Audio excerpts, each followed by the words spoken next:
नमस्कार, आप देख रहे हैं रितम और मैं हूं आपके साथ चेतना मनकोटिया। प्रधानमंत्री नरेंद्र मोदी ने भारत में रेडियो कनेक्टिविटी बढ़ाने के लिए 91 एफएम ट्रांसमीटरों का उद्घाटन किया। इससे 18 राज्यों और 2 केंद्र शासित प्रदेशों के 84 जिलों को फायदा मिलेगा। इससे सीमावर्ती क्षेत्रों और आकांक्षी जिलों में एफएम रेडियो संपर्क को बढ़ावा मिलेगा। इस दौरान पीएम ने कहा कि आज ऑल इंडिया रेडियो की एफएम सेवा का ये विस्तार ऑल इंडिया एफएम बनने की दिशा में एक महत्वपूर्ण कदम है। साथ ही पीएम ने कहा कि बीते वर्षों में देश में जो तकनीकी क्रांति हुई है, उसने रेडियो और विशेषकर एफएम को नए अवतार में गढ़ा है। इंटरनेट के कारण रेडियो पिछड़ा नहीं, बल्कि ऑनलाइन एफएम और पॉडकास्ट के जरिए इनोवेटिव तरीकों से सामने आया है। आज होने वाली एससीओ की बैठक से पहले रक्षा मंत्री राजनाथ सिंह और चीन के रक्षा मंत्री जनरल ली शांगफू की बीते दिन द्विपक्षीय बैठक हुई। इस दौरान सीमा विवाद को परे रखते हुए रिश्तों को सामान्य बनाने को लेकर चीन की तरफ से आए सैन्य सहयोग प्रस्ताव को रक्षा मंत्री राजनाथ सिंह ने खारिज कर दिया। दरअसल चीन की तरफ से लगातार ये बताया जा रहा है कि मौजूदा सीमा विवाद को एक तरफ रखकर भारत को उसके साथ दूसरे रिश्तों को आगे बढ़ाना चाहिए, जबकि दूसरी तरफ भारत इस बात पर दृढ़ है कि जब तक पूर्वी लद्दाख स्थित वास्तविक नियंत्रण रेखा पर तनाव खत्म नहीं होता, तब तक रिश्ते भी सामान्य नहीं होंगे। असम सरकार के शांति समझौते की दिशा में किए गए प्रयासों से सरकार को एक और कामयाबी हासिल हुई। केंद्रीय गृह मंत्री अमित शाह की मौजूदगी में असम के उग्रवादी संगठन DNLA यानी दिमासा नेशनल लिबरेशन आर्मी के साथ एक त्रिपक्षीय समझौता ज्ञापन पर हस्ताक्षर किए गए। इसके बाद केंद्र और राज्य सरकार की तरफ से इस उग्रवादी इलाके के चहुमुखी विकास के लिए 1000 करोड़ के आर्थिक पैकेज की घोषणा की गई। केंद्रीय गृह मंत्री अमित शाह ने कहा कि ऐतिहासिक समझौते पर हस्ताक्षर के बाद असम के जंगलों में हथियारों के साथ कोई उग्रवादी संगठन नहीं घूमेगा। ब्रिटेन के बाद अब भारत ने भी कोरोना टीके का अपडेटेड वर्जन तैयार कर लिया है। ये पूरी तरह से ओमिक्रॉन और उसके उपस्वरूप को लेकर बनाया गया है।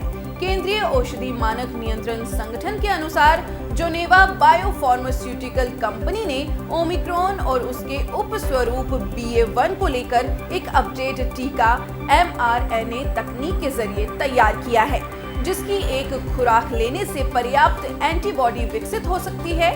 ये कोविशील्ड या फिर कोवैक्सीन की दोनों खुराक लेने वालों के लिए रहेगी। महाराष्ट्र में 68वें फिल्म फेयर अवार्ड्स 2023 का आयोजन मुंबई के जियो वर्ल्ड कन्वेंशनल सेंटर में किया गया। इस फिल्म फेयर अवार्ड्स समारोह में वर्ष 2022 में रिलीज हुई फिल्मों और उन फिल्मों से जुड़े कलाकारों को उनके बेहतर प्रदर्शन के लिए फिल्म फेयर अवार्ड दिया गया। फिल्म फेयर अवार्ड की लिस्ट के अनुसार बेस्ट फिल्म गंगूबाई काठियावाड़ी को तो बेस्ट क्रिटिक्स फिल्म का अवार्ड बधाई 2 को मिला है। वहीं बधाई 2 फिल्म में लीड रोल निभाने वाले राजकुमार राव को बेस्ट एक्टर का अवार्ड मिला है, जबकि गंगूबाई काठियावाड़ी में अपनी एक्टिंग की छाप छोड़ने वाली आलिया भट्ट को बेस्ट एक्ट्रेस का अवार्ड दिया गया है।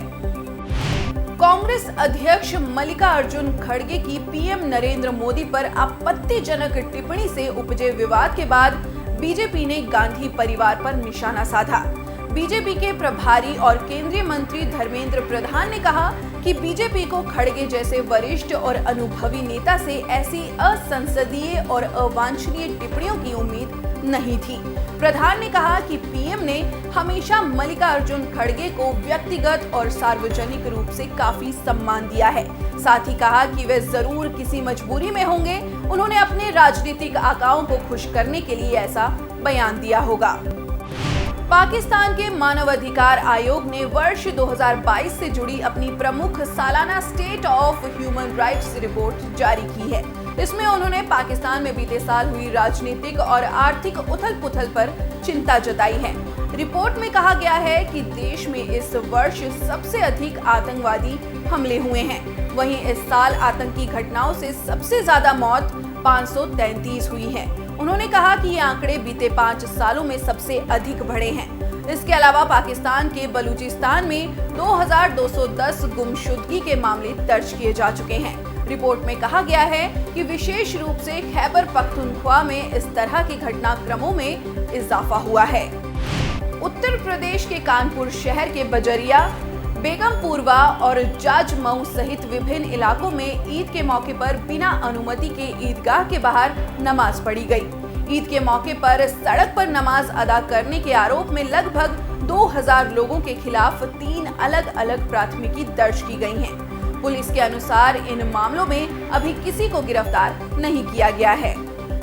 पंजाब के गुरदासपुर सेक्टर में पाकिस्तान की ओर से प्रवेश कर रहे एक ड्रोन को सैनिकों ने फायरिंग कर सीमा पार करने से रोक लिया, जिसके बाद ड्रोन पाकिस्तान लौट गया।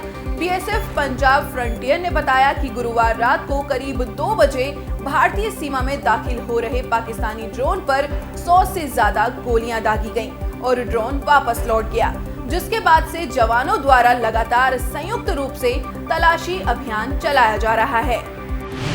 भारत के डिजिटल पेमेंट का देश में ही नहीं बल्कि पूरी दुनिया में डंका बज रहा है। डिजिटल पेमेंट के मामले में भारत दुनिया में सबसे बेहतर और सबसे आगे है। वर्ष 2022 में कुल 782 करोड़ ट्रांजैक्शन किए गए थे। इस दौरान भारत ने दुनिया के कई बड़े देशों को पछाड़ दिया है, जिसमें अमेरिका, यूके और जर्मनी जैसे देश भी शामिल हैं। बता दें कि इसकी शुरुआत 2016 में हुई थी।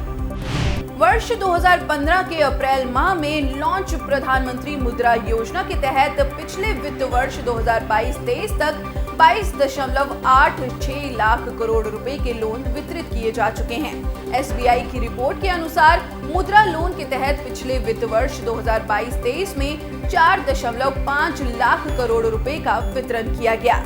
मुद्रा लोन योजना के तहत कोरोना महामारी काल को छोड़कर वित्त वर्ष में लोन वितरण की राशि बढ़ती जा रही है। पेटेंट को लेकर भारत के कदम भी तेजी से आगे बढ़ रहे हैं। टेक्नोलॉजी के क्षेत्र में काम करने वाली एक एनजीओ नेस्कॉम की रिपोर्ट के अनुसार उभरती प्रौद्योगिकियों में पेटेंट फाइलिंग भारत में गति प्राप्त कर रहा है। रिपोर्ट के अनुसार वित्तीय वर्ष 2022 में भारत के पेटेंट फाइलिंग में जबरदस्त उछाल आया है। इस साल भारत के पेटेंट फाइलिंग में 13.6% सालाना वृद्धि हुई है। नेस्कॉम की इस रिपोर्ट का title unpacking ideas IP ecosystem for an innovation led future है।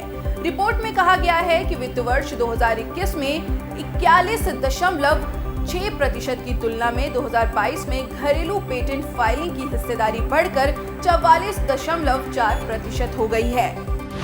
आईपीएल सीजन 16 का 38वां मैच आज लखनऊ सुपर जायंट्स और पंजाब किंग्स के बीच पंजाब के मोहाली में स्थित आईएस बिंद्रा स्टेडियम में खेला जाएगा। इस सीजन दोनों ही टीमों की ये दूसरी भिड़ंत होगी, जो दर्शकों के लिए बेहद ही रोमांचक होने वाली है। इससे पहले खेले गए मुकाबले में पंजाब की टीम ने 2 विकेट की करीबी जीत हासिल की थी।